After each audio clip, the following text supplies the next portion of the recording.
माता पिता की याद जरूर आती होगी इस वक्त। वो तो आती है। मम्मी डैडी को कौन भूलता है? वो होते तो खुशियाँ दोगुना होती। वो होते तो मैं अलग ही होती, जो सब जो जैसे ऐसा नहीं लगता कोई अपना है, मुझे लगता ही नहीं। बहन भाई हैं सब है, लेकिन मुझे अपना जैसा कोई भी नहीं लगता। दर्द हो, आज मेरा बॉयफ्रेंड मेरे साथ इतना जुल्म किया, अगर मेरे माँ बाप होते तो कर सकता था वो? नहीं कर सकता था, बिल्कुल भी नहीं कर सकता था वो। मेरे पापा इसको नहीं छोड़ते, लेकिन मम्मी डैडी को तो मैं बहुत प्यार करती थी। मेरी माँ का जब इंतकाल हुआ था मेरे गोद में ही हुआ था, क्योंकि मैं छोटी सी थी, मम्मी बीमार थी, तो मैं ही संभालती थी उनको। आज उन्हीं की दुआ है तो मैं आज अच्छी हूँ, जिस लाइफ भी हूँ। कम से कम किसी के आगे भीख तो नहीं मांगी। मेरा नाम सोनम खान है, मैं अलीगढ़ से हूँ और अभी मुंबई में रहती हूँ। अपने बारे में बताइए सोनम जी। मैं एक मेकअप आर्टिस्ट हूँ और भी बहुत सारे, मैंने बचपन से बहुत मैंने तकलीफ़ उठाई। जैसे कि मतलब मेरे मॉम डैड ऑफ हो गए थे, तो उसके बाद मैंने वहाँ से गांव में सब लोग मतलब मेरे को छेड़ते थे, परेशान करते, गंदा वो रहता था, तो मेरी वजह से मेरे भाइयों का बहन का नाम ख़राब होता था। उसके लिए मैं फिर मुंबई में आ गई। मुंबई में आके मैंने अपना नाम कमाया, काम मेहनत बहुत मेहनत की, इतनी मेहनत की मैं बता नहीं सकती हूँ। डे नाइट काम करती थी, उसके सपोर्ट में मैं आज जो हूँ मैं इधर। फिर मेरे घर में काम तक किए। घर में काम करने के बाद में मैंने एक एनजीओ चालू किया। फिर मेरे किन्नर माँ हैं, उन्होंने मुझे बहुत सपोर्ट किया, उनसे मिली, उन्होंने उनके साथ मैंने मतलब उन्होंने मेरी बहुत हेल्प की।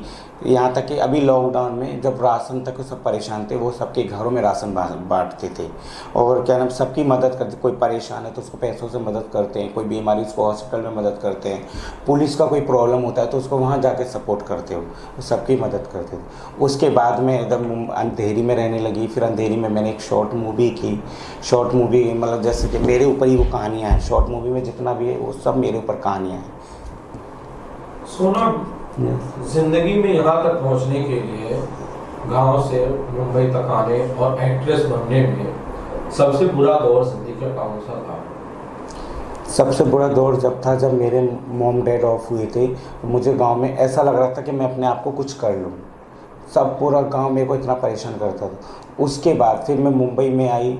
एक दूसरा दौर मेरे बॉयफ्रेंड का था। वो उसने मुझे चटके दिए, उसने मारा, उसने मुझे यहाँ तक कि डिटॉल तक पिलाया शहद में डालकर।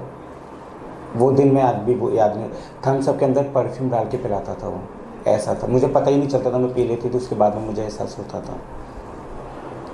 सोनम, एक ट्रांसजेंडर होना या किन्नर होना, ये अंदाज़ा लगाया जा सकता है कि उसकी ज़िंदगी कितनी मुश्किल होती होगी। हम जैसे लोग सिर्फ अंदाज़ा लगा सकते हैं। आपने तो उसे जिया है, आपने तो उसे झेला है। अभिशाप है ये? अभिशाप से भी बढ़कर अभिशाप है।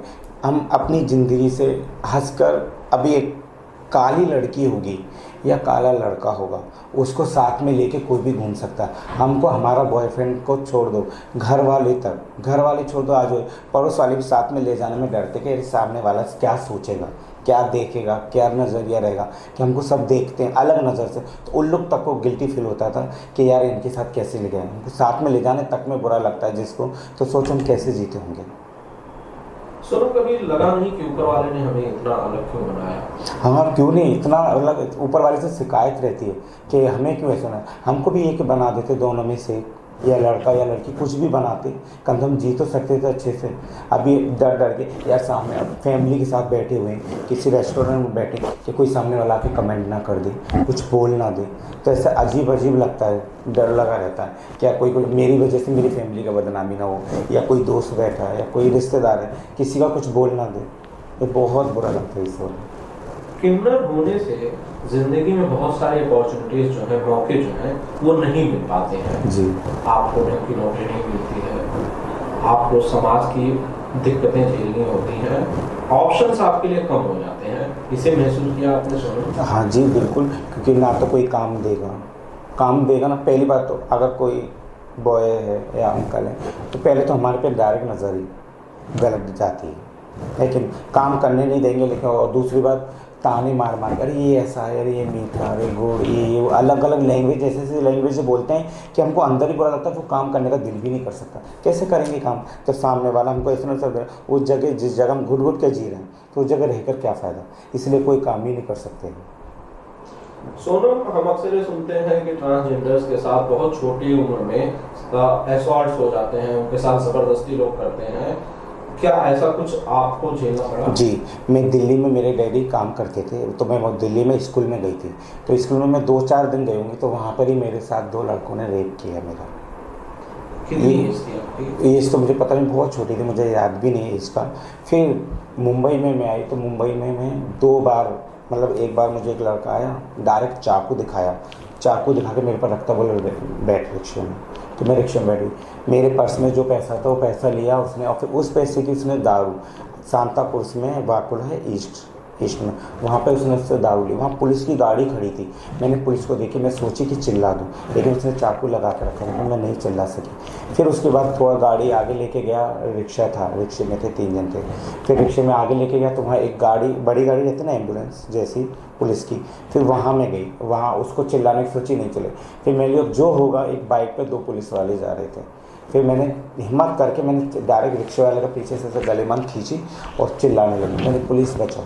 पुलिस आई, मुझे सपोर्ट किया पुलिस ने उसको 2 लड़के भागे, एक लड़के को पकड़ा पीछे से ऐसे दबा, लेकिन मैं इतनी डरी हुई थी, मैं 2 हफ्ते तक कम से कम घर से बाहर नहीं निकली थी, इतना मुझे डर लग रहा था। आज भी ये डर लगता है सोनम? जी हाँ, अगर जैसे हम रात में निकलेंगे या कुछ भी रहेगा, तो अगर 2-4 लड़के रहेंगे तो कभी भी कुछ भी कर सकते हैं। सोनम, क्या लोगों को ये समझाना बड़ा मुश्किल है कि भाई मैं सोनम हूँ, मैं एक आर्टिस्ट हूँ, मैं मेहनत करके कमाना चाहती हूँ, मैं मेकअप करके कमाना चाहती हूँ, मैं कला को प्रदर्शित करने का कमाना चाहती हूँ, एक्टिंग करके कमाना चाहती हूँ, जिस्म बेचना मेरा धंधा नहीं है। हाँ, मैं समझाना तो चाहूँगी, लेकिन आज के टाइम पे कोई भी नहीं समझता, उल्टा गलत नज़र से देखते ही। प्लस सवाल उनके ऐसे ऐसे रहेंगे ना कि ये ऐसा क्यों कर रहे, ये काम क्यों कर रहे, वो क्यों कर रहे, यहाँ क्यों जा रही, यहाँ हमारे घर पे आते तो ये कपड़े पहन के क्यों आते हैं, ऐसा नहीं आना, वैसा नहीं। सवाल लोगों के हम नहीं चेंज कर सकते। अगर मैं सोचूंगी भी ना कि मैं अच्छा काम करूँ, तो भी वो लोग गलत नज़र से ही देखेंगे। आज वो तो ये अच्छा है, मैं सर का बहुत अच्छा आभारी हूँ कि क्या नाम है, उन्होंने मुझे इस चैनल पे लाया और मुझे इतना, मेरा जगह जगह पोस्टर लगाए ना, तो उसमें मेरा नाम देख के तो मुझे थोड़ा पसंद, इज्जत दे रहे हैं।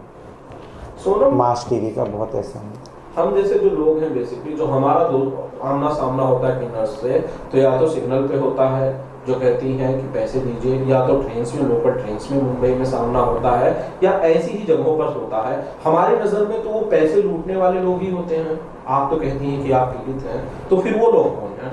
नहीं देखो, पैसा तो कोई नहीं, सबकी मजबूरियाँ होती हैं, उनकी वो मजबूरी, लेकिन उनमें कुछ लोग चीटर रहते हैं, जो चीटिंग करते हैं, जो नकली बने रहते हैं, वो चीटिंग भी करते हैं, वो लोग रहते हैं, तो उनकी वजह से नाम दूसरों का भी खराब होता है। सोनम, क्या सपने हैं सोनम खान के? क्या करना चाहती हैं जिंदगी में, और आप आगे? मैं आगे बस यही मेरा एक सपना है कि मैं एक आर्टिस्ट अच्छी बनूं और आगे और काम करूं। सोनम, क्या जो आपके तरह के लोग हैं उन्हें कुछ कहना चाहती हैं कि भाई कैसे मुश्किलों से पार पाया जाए, और कैसे एक आम आदमी की तरह, एक आम शहरी की तरह इज्जतदार जिंदगी जी जाए? इसमें तो हाँ, मैं सबको यही कहना चाहूँगी कि सिर्फ मेहनत करो, करते हैं सब, काम करते हैं सब, गलत करते हैं, अच्छा करते हैं, लेकिन आप सुधरने का मौका अगर मिलता है तो आप उस पर करो और मेहनत करो, ऑडिशन दो, या और भी काम है बहुत से, जैसे पढ़ाई करना है तो पढ़ाई करो, आजकल हर जगह संस्था है, सब कुछ है। नहीं तो किन्नर मार्केट ट्रस्ट का एक है, तो वहाँ पे आप जाओ, आपको पढ़ाई करनी है, कुछ कोर्स करना है, कुछ सीखना है, आपको सब कुछ मिलेगा देखने के लिए, तो आप वो भी कर सकते हो। आप ज़रूरी नहीं कुछ गलत काम करना है। आज तो आप अभिनेत्री बन चुकी हैं, आपका शो आ रहा है, खुशी का मौका है, माता पिता की याद जरूर आती होगी इस वक्त? वो तो आती है। मम्मी डैडी को कौन बोलता है? वो होते तो खुशियां दोगुना होती। वो होते तो मैं अलग ही होती, जो सब, जो जैसे ऐसा नहीं लगता कोई अपना है, मुझे लगता ही नहीं। बहन भाई हैं सब है, लेकिन मुझे अपना जैसा कोई भी नहीं लगता। दर्द हो। आज मेरा बॉयफ्रेंड मेरे साथ इतना जुल्म किया, अगर मेरे माँ बाप होते तो कर सकता था वो? नहीं कर सकता था, बिल्कुल भी नहीं कर सकता था वो। मेरे पापा इसको नहीं छोड़ते। लेकिन मम्मी डैडी को तो मैं बहुत प्यार करती थी। मेरी माँ का जब इंतकाल हुआ था मेरे गोद में ही हुआ था, क्योंकि मैं छोटी सी थी, मम्मी बीमार थी, तो मैं ही संभालती थी उनको। आज उन्हीं की दुआ है तो मैं आज अच्छी हूँ, जिस लाइफ भी हूँ। कम से कम किसी के आगे भीख तो नहीं मांगती हूँ कि ये दो वो दो, उल्टा मैं सपोर्ट करती हूँ अपने सबको, बहन को, भाई को, यहाँ तक कि कज़न लोग को भी सपोर्ट करती हूँ मैं। अगर मेरी माँ जिंदा होती तो मैं पता नहीं क्या होता, अलग ही होता कुछ बनना चाहती थी सोनम? हाँ, मैं आगे पढ़ाई करना चाहती थी, पढ़ाई मेरा बंद हो गया था। और फिर मैं अभी तो क्या, मैं कुछ नहीं, बस जो है ये एक्टिंग में ही मुझे आगे करना। और ऊपर वाला मेरी माँ का सपोर्ट है और सबका सर है मास टीवी चैनल, चाहूँगी तो आगे कुछ अच्छा ही होगा मेरा। बिल्कुल अच्छा होगा, और मुश्किल दौर शायद आपका खत्म हो चुका है, धीरे धीरे ही सही, लेकिन समाज का नजरिया सोनम बदलेगा जरूर। Thank you so much. Thank you.